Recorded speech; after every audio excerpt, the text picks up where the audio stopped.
मराठा समाजाला ओबीसी मधूनच सरसकट आरक्षण हवं आणि ते मिळवून देणारच असं म्हणून मनोज जरांगे यांनी महाराष्ट्रभर एक आंदोलन आणि उपोषणाचं जाळं पसरवलं आणि त्याचाच विरोध म्हणून एक चेहरा समोर आला ते म्हणजे प्राध्यापक हाके आणि त्यांनी नंतर त्यांना विरोध केला आणि एक ओबीसी आरक्षण बचावाची सुरुवात केली. ते लक्ष्मण हाके आपल्या सोबत आहेत. नमस्कार. आपण आज सध्या जर महाराष्ट्रामध्ये बघितलं तर बीडमधील सरपंच संतोष देशमुख याच्या हत्येनंतर महाराष्ट्रात जे काही वातावरण सुरू आहे त्याकडे तुम्ही कशा प्रकारे बघता की जातीमध्ये मोठ्या प्रमाणात वाढलेले तेढ असो किंवा राजकीय लोकांमध्ये वाढलेलं तेढ हे कुठे ना कुठे महाराष्ट्राची संस्कृती आहे का? खरं तर मराठवाड्यातल्या बीड जिल्ह्यामध्ये मस्साजोग येथे ज्या स्वर्गीय संतोष देशमुख यांची हत्या झाली, या हत्येचं कुणीही समर्थन करणार नाही, कुठलाही माणूस समर्थन करणार नाही. परंतु त्या हत्येचा विषय डोळ्यासमोर ठेवून इथल्या लोकप्रतिनिधींनी जे काही सामाजिक तेढ निर्माण करण्याचं गेल्या अनेक दिवसामध्ये जे काही वातावरण निर्माण केलेलं आहे या बीड जिल्ह्यामध्ये, या वातावरणाच्या या वृत्तीच्या विरोधामध्ये आज आम्ही ओबीसी बांधव सर्वजण इथं छत्रपती संभाजीनगरमध्ये निदर्शनं करणार आहोत. अ, परभणीतील एका सभेमध्ये मनोज जरांगे यांनी जे वादग्रस्त वक्तव्य केले त्याकडे कशा प्रकारे बघता की तुम्ही आम्ही घरात घुसून मारूया हा तो त्यांनी इशारा दिलाय काय समाजाला? नाही, समाजाला इशारा घुसून मारणे वगैरे हे काय 200-250 वर्षापूर्वीचा हा महाराष्ट्र नाही. महाराष्ट्र 2025 मध्ये आहे. आणि जरांगेंकडे काय घोडदळ, पायदळ, मिसाईल किंवा काय टँक, रणगाडे असं काही नाहीये. पण विषय असा आहे की त्यांची वृत्ती लक्षात येते. सामान्य माणसाच्या मनामध्ये एक दहशत निर्माण होती अशा वक्तव्यामधून. सामाजिक तेढ निर्माण होती आणि ते उद्वेगानं, वैफल्यानं जरांगे असं बोललेले आहेत. कारण काय की जरांगे फक्त चिन्ना टन्ना बोलायची, त्याच्या पलीकडे जरांगेंना बोलता येत नाही. किंवा कडकड से जाएंगे असं ते बोलतात. आणि त्यांची जागा मग अण्णांनी घेतली आणि अण्णा आता त्यांच्या समाजामध्ये पुढे यायला लागले. आणि हे जे त्यांचं कोल्ड वॉर आहे दोघांमधलं, आणि त्या दोघांच्या त्या संघर्षामधून ते असं बोलून गेले जरांगे.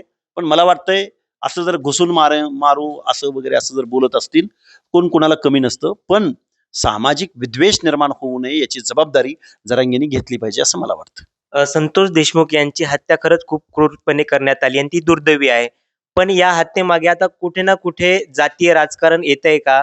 किंवा ती हत्या बाजूला राहून दुसरेच विषय आता समोर येतायत असं वाटतं का? दुर्दैवानं तसं वळण त्यांनी दिलेलं आहे. ज्यांनी ज्यांनी मोर्चे काढले त्या मोर्चामधली भाषा बघितली. मोर्चा किंवा ते आंदोलन हे स्वर्गीय संतोष देशमुखांचं होतं. पण टीका केली गेली इथल्या आमदारांवरती, इथल्या मंत्र्यांवरती, इथल्या एका विशिष्ट समाजाच्या अधिकाऱ्यांवरती प्रश्नचिन्ह उपस्थित केलं गेलं. मला वाटतंय खरं तर गुन्हेगार किंवा गुन्हेगारी कृत्याला कोणाचंही समर्थन असायचं काहीच कारण नाही. परंतु त्याच्या आडून जर कुठले नेते टार्गेट होत असतील, समाज टार्गेट होत असेल, समाजातले अधिकारी टार्गेट होत असतील, तर मला वाटतं हे सामाजिक स्वास्थ्याला पण हे झालं कशामुळे? म्हणजे याचं प्रमुख कारण कोण आहे किंवा याच्या पाठीमागे कोण असावं? हे आता जे बोलतायत तेच आहेत ना. दुसरं कोण असायचं कारण काय? नाव घ्यायचं काय कारण आहे? सगळ्या समाजाला माहिती आहे ना कोण बोलतंय आणि कोण काय करतंय, कोण कोणाला काय बोलतंय, हे सगळ्या महाराष्ट्राला माहिती आहे. त्यांनी जबाबदारीने बोलावं, वागावं असं आमचं म्हणणं आहे. आपण बीडकडे बघितलं तर सुरेश धसे आता धनंजय मुंडे यांना पालकमंत्री करू नका किंवा त्यांचा मंत्रिपदावरून हकालपट्टी करा असंही मागणी करत आहे आणि ते सत्तेमधील एक आमदार म्हणून निवडून आलेले आहेत. कसं बघताय याकडे? म्हणजे सत्तेतील आमदारच त्यांना विरोध करताय, म्हणजे एक विशिष्ट समाजाचे असल्यामुळे त्यांना विरोध होतोय का? हे बघा, सुरेश धस धनंजय मुंडेंच्या आडून ते देवेंद्र फडणवीसांवरतीच आरोप करतायत. गृह विभागावर प्रश्नचिन्ह उपस्थित करतायत, मुख्यमंत्र्यावर प्रश्न उपस्थित करतायत. बीड आणि महाराष्ट्रामधलं वातावरण अशा पद्धतीनं आहे. रोज त्या टीव्ही चॅनल्सच्या समोर येऊन ते बोलतायत. ते धनंजय मुंडेंचं जरी नाव घेत असले तरी त्यांचं टार्गेट हे देवेंद्र फडणवीस आहेत. बीडचा बिहार होतोय. बीडचा बिहार मग पुण्याचं काय? आज पुण्यामध्ये एका IT इंजिनियर तरुणीची हत्या झालेली आहे आणि कोयत्यानं हत्या झालेली आहे. मुळशी पॅटर्न सारखा चित्रपट पुणे जिल्ह्यातल्या गँगवार वरती येतो. पुण्यामध्ये 1-2 दिवस असे जात नाहीत की कोयत्यानं हल्ला झाला अशी बातमी इलेक्ट्रॉनिक मीडियामध्ये किंवा प्रिंट मीडियामध्ये येत नाही. मग बीडचा बिहार झाला असेल, पुण्याचं काय झालंय? आणि मग महाराष्ट्रामध्ये इथलं विंडमिलचा म्हणजे पवनचक्क्यांचा जो विषय आहे, पुण्यामध्ये रेती सम्राट आहेत, पुण्यामध्ये 2 नंबरचे अनेक उद्योगधंदे आहेत. किंवा पुणे सोडा, महाराष्ट्रामधले अनेक जिल्हे आहेत. नगर घ्या, काय चालतं नगरमध्ये?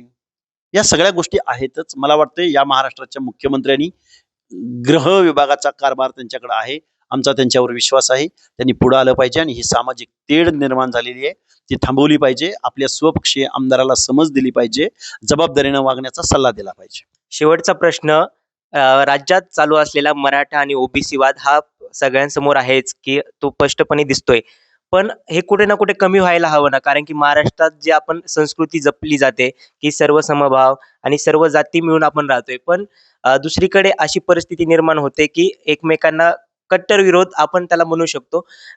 कोण माघार घ्यायला हवी याच्यातून, किंवा यावर उपाय काय नेमका, कसं प्रकारे? म्हणजे ओबीसीनी आंदोलन करू नये. ओबीसीनी त्यांनी बोललेलं, त्यांनी म्हटलेलं, त्यांनी आरोप केलेला, त्यांनी नॅरेट सेट केलेला सहन करावा. ओबीसीनी शांत बसावं. बीड जिल्ह्यातला ओबीसी शांत बसत नाही. बीड जिल्ह्यातला ओबीसी अन्यायाविरुद्ध रस्त्यावर संघर्षाला उतरतो. म्हणजे बीड जिल्ह्यातच ओबीसीवर अन्याय होतो असं नाही. सोलापूर जिल्ह्यातही होतो, नगर जिल्ह्यातही होतो, सांगली जिल्ह्यातही होतो, पुणे जिल्ह्यातही होतो. पण बीड जिल्ह्यातला ओबीसी धाडसानं पुढे येतो म्हणून बीडचा बिहार होतो. माढा लोकसभेचा खासदार धैर्यशील मोहिते पाटील याच्यावर गुन्हे किती आहेत हे शरदचंद्रजी पवारांनी एकदा त्या अकलूजच्या पोलीस स्टेशन मधून माहिती मागवावी. तिथं एका धनगर समाजाच्या तरुणाच्या कानशिलेला पिस्टन लावून त्याला जिवे मारण्याची धमकी देणारा धैर्यशील मोहिते पाटील, त्याचं ऍफिडेव्हिट काढा तुम्ही निवडणूक आयोगाला दिलेलं. त्याच्यावरती फौजदारी गुन्हे एकाच पोलीस स्टेशनमध्ये किती आहेत याची माहिती घ्यावी मीडियानं सुद्धा. त्यामुळे बीडचा बिहार होतोय, महाराष्ट्राचा काय होतोय याचं सुद्धा काळजी इथल्या लोकनियुक्त प्रतिनिधींनी केली पाहिजे, घेतली पाहिजे.